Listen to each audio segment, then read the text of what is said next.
Yo tout le monde, c'est votre débrief par rapport au match France-Kazakhstan avec un score de 8-0 pour l'équipe de France. C'est clairement n'importe quoi. Il y a eu des buts dans tous les sens. Mbappé qui nous met un quadruplé, qui fait une passe D. Benzema qui met un doublé. On a aussi Coman qui a fait un match stratosphérique. Enfin voilà, on va essayer de voir comment c'est possible qu'ils ont mis autant de buts. Qu'est-ce qui s'est passé dans ce match-là? Mais c'était un débrief assez spécial quand même pour moi. Je ne vous cache pas que par rapport au but, je vais faire défiler les images, hein, parce que si à chaque fois je dois mettre le but en question, enfin les images du but en question, ça va être compliqué, ça va prendre trop de temps pour rien. Je vais faire défiler toutes les images de célébration, vous allez voir. Mais bref, on va commencer par la compo. Et au niveau de la compo, ça a été une défense à 3 encore une fois, dans la continuité avec ce système-là, ce fameux 3-4-3 ou 3-4-1-2, ça dépend comment vous voulez le voir ou vous le dites. Mais bref, par rapport à la défense, on a vu qu'il y a eu Upamecano, Lucas Hernandez et Jules Koundé qui ont été mis en place à la première fois qu'ils jouent ensemble. Et ce qui est intéressant, c'est que c'est trois joueurs qui sont très très rapides et très très forts à la relance. Donc ça, c'est parfaitement adapté pour moi à l'adversaire. Et même en dehors de cet adversaire-là, c'est une défense qui pourrait pourquoi pas bien marcher, surtout en l'absence de Raphaël Varane, qui n'est peut-être plus vraiment au top physiquement. Mais voilà, bref. Après, ce qu'il faut dire, c'est que N'Golo Kanté est de retour dans l'équipe, donc ça fait quand même beaucoup de bien pour la récupération. Ça, on le sait très bien, même dans le jeu, il apporte beaucoup de nouvelles projections, tout ça. Et puis Kingsley Coman qui a été mis en tant que piston droit. Alors j'ai vu beaucoup de gens sur Twitter être choqués ou quoi, mais c'est totalement logique. En fait, quand on regarde ce match-là, l'équipe de France joue face au Kazakhstan à domicile. Bon, c'est très bien que c'est eux qui vont dominer, c'est très bien que le Kazakhstan va reculer, va jouer plutôt défensif. Et là, Coman, en fait, si tu mets un piston droit à la Pavard, il va servir à rien. Parce qu'ils ont besoin d'un joueur qui va coller la ligne, qui peut faire des différences, qui peut dribbler. Est-ce que c'est vraiment ce qu'il a fait? Et il a été vraiment mais incroyable. C'est que Coman, il a vraiment fait un match stratosphérique. Franchement, à chaque fois, ce côté droit, il est passé. Et à chaque fois qu'il touchait la balle, il était très très dangereux et il pouvait à chaque fois créer des différences de différentes manières parce qu'il pouvait prendre de vitesse, partir en profondeur, il pouvait dribbler en un contre un, il pouvait faire un centre et à chaque fois il était très dangereux ces centres et même dans appel contre appel, il faisait tout, il faisait tout. Franchement, la défense a beaucoup subi à cause de Kingsley Coman. Vraiment, il a été assez fou. Après, nouveau début, on va commencer donc par le premier qui est tombé à la 6e minute de jeu, directement donc un but d'Mbappé.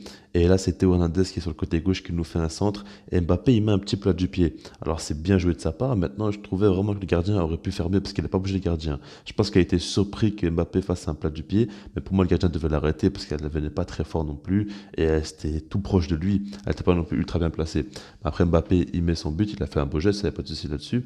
Mais le truc, c'est qu'en fait, en mettant ce but-là à la 6e minute de jeu, ça tue déjà la confiance au Kazakhstan parce que voilà, ils se disent, ah, voilà, on sait très bien que dans ce genre de match-là, en fait, au plus euh, l'équipe de France prend du temps à mettre le but, au plus ben, l'autre équipe, c'est-à-dire le Kazakhstan, va prendre de la confiance, tout ça. Et si tu marques très tôt dans le match, ben, c'est beaucoup plus compliqué pour eux parce qu'ils auront moins d'espace. Très bien que s'ils marquent déjà un but, ce serait une très bonne chose pour eux. Alors s'ils doivent en mettre deux, ça commence à devenir compliqué.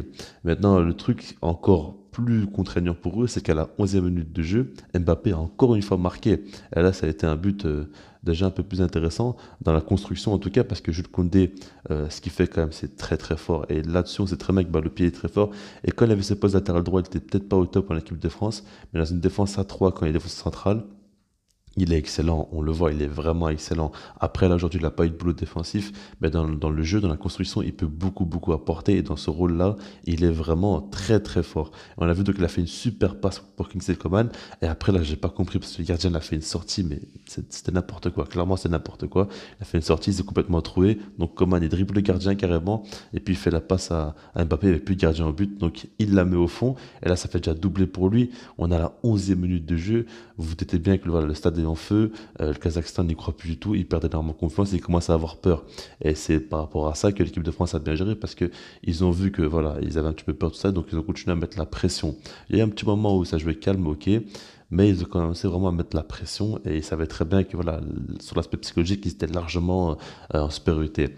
Et après, donc il y a la 32e minute de jeu, il y a un très beau but là d'Mbappé. Je pense que c'est son plus beau but hein, dans le match parce que c'est Kingsley Coman donc, qui fait l'assist encore une fois, mais il fait un centre et Mbappé, il met une tête, elle est vraiment parfaitement placée. Il fait de très beaux gestes, franchement là-dessus, il n'y a rien à dire. Il met un très beau but. Mais voilà, après en seconde mi-temps, moi je me suis demandé un peu comment ils vont revenir, est-ce qu'ils vont jouer calme ou essayer de marquer le plus de buts possible. Et ils ont essayé de marquer le plus de buts possible, clairement. Parce que dès la 55e minute de jeu, on a Benzema qui marque un but. Alors là, c'est un assist de Théo Hernandez. Mais la défense, ça s'est complètement troué. J'ai pas du tout compris comment c'est possible. Genre, ils ont fait n'importe quoi. Ils auraient clairement dû prendre la balle. Et puis Théo Hernandez, il est passé entre les défenseurs. Donc, il a pris la balle. Il a fait le centre pour Benzema. Benzema qui la met. Là, il débloque ce coup de but. Je crois qu'il a dépassé un petit. En fait, il est monté dans le classement des meilleurs buteurs de l'histoire de l'équipe de France. Je sais pas exactement c'est qui l'a dépassé. Mais bref. Ça commence à devenir fatigant ce débrief, hein, parce qu'après ça, 4 minutes plus tard, Benzema, il marque encore une fois un but, et là c'est Mbappé qui fait l'assist. Mais bon, bref, je ne vais pas continuer comme ça, parce qu'après, il y a trop de. Ça sert à rien que je continue comme ça. Mais ce qu'il faut dire, c'est qu'il y a un but refusé de Diaby pour un hors-jeu, puis Rabiot a marqué, puis Griezmann a marqué sur penalty, et puis Mbappé a marqué sur l'assist de Moussa Diaby. Donc voilà, au final, l'équipe de France gagne 8-0. Et ce qui est retenu dans ce match-là, c'est pour moi déjà premièrement qui c'est Coman. Comme je l'ai dit, Coman vraiment il a fait un énorme match. Et quand je vois les prestations de Griezmann, je me demande si ce serait pas une bonne chose pour l'équipe de France dans les gros matchs où ils devront peut-être plus avoir besoin d'un piston qui sait mieux défendre que Coman. Pourquoi pas mettre un trio offensif avec Benzema, Mbappé et Kingsley Coman? Parce que moi je suis désolé, mais Griezmann pour moi il apporte rien. Vraiment il apporte rien. Parce que des fois il fait de très bons appels, il n'y a pas de souci. Mais le truc c'est qu'à chaque fois il va jouer en retrait, il va jouer trop simple, il prend pas énormément de risques. Et il peut des fois sur une action faire de très belles choses, mais c'est très rare. Alors qu'un Kingsley Coman il peut vraiment être constamment dangereux et il peut beaucoup plus facilement combiner avec Mbappé et Benzema. Donc du coup, moi je me dis que ce trio d'attaque-là, il pourrait vraiment faire très mal. Et c'est quelque chose que Didier Deschamps doit vraiment réfléchir là-dessus. Après, je sais bien que le rôle de Griezmann est un petit peu différent parce que c'est un joueur qui fait le lien entre le milieu et l'attaque. Mais après, voilà, quoi, il faudrait un petit peu changer le système. Mais Coman pourrait vraiment faire un très beau trio d'attaque avec Benzema et Mbappé. Ensuite, ce que j'ai à dire, c'est que voilà, la défense a vraiment été très propre. Upamecano, quand même, il a été très costaud. À chaque fois qu'il a dû se déployer, il a été très bon. Koundé aussi, très fort.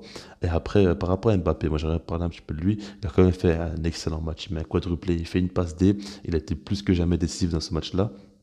Moi j'aimerais parler de son jeu parce que je trouve vraiment qu'il commence vraiment à s'améliorer. Et c'est très bien pour lui parce que son jeu de tête, ça fait un petit temps qu'on voit quand même qu'il a bien progressé. Il est quand même bien plus fort. Au niveau de la finition, il commence vraiment à être clinique devant le but. Des fois, il peut rater encore quelques fois des petits face-à-face ou quoi, mais la plupart du temps, dès qu'il a une occasion de but, c'est but. Il peut encore progresser là-dessus, mais au niveau de sa finition, il commence vraiment à rentrer dans ce qui se fait de mieux en Europe, tout simplement, et dans le monde, quoi, tout simplement. Mbappé, c'est quand même très fort. Mais pour moi, là où il doit vraiment encore progresser, je sais pas ce que vous en pensez, mais pour moi, c'est dans sa qualité de passe. On le voit, on l'a vu à un moment donné, il a fait une transversale où il s'est complètement loupé. Mais même en dehors de ça, des fois, il y a des joueurs qui font des appels et il leur donne même pas la balle, alors que c'est des super bons appels. Mais on sent que même lui, il est peut-être pas 100% confiant en sa qualité de passe. Et au niveau de ses passes, il joue souvent très simple. Il va jamais vraiment essayer de casser une ligne ou quoi avec ses passes. Il n'a pas ce côté-là vraiment où il peut déclencher, on va dire, une action sur une passe, quoi. Non, c'est pas souvent ça. Et puis au niveau des dribbles aussi, moi je suis pas convaincu de ses dribbles. Je trouve que des fois il arrive à dribbler, à éliminer, mais il va pas non plus créer des différences avec ses dribbles. Après voilà, c'est beaucoup demandé, mais quand on voit un joueur comme Mbappé qui est aussi précoce, s'il y a deux aspects où il doit vraiment progresser aujourd'hui, dans sa qualité de passe, la qualité de dribble pour moi c'est les deux vraiment, il doit s'améliorer. Parce que mis à part ça, au niveau de sa vitesse, au niveau de sa percussion, au niveau de ses appels aussi. Ses appels, il est vraiment devenu très fort. Qualité de tête aussi, il devient de plus en plus fort. Et puis sa finition, c'est quand même très fort Mbappé. Mais voilà. Puis voilà, sinon Benzema aussi qui fait quand même un très gros match, qui met son petit doublé. Il n'y a rien à dire, hein. Franchement, il est revenu et il est déjà le patron de cette équipe, un des patrons en tout cas de cette équipe. C'est très fort. Donc voilà, dans les commentaires par rapport à ce match-là. Et puis sinon, moi je vous dis peace.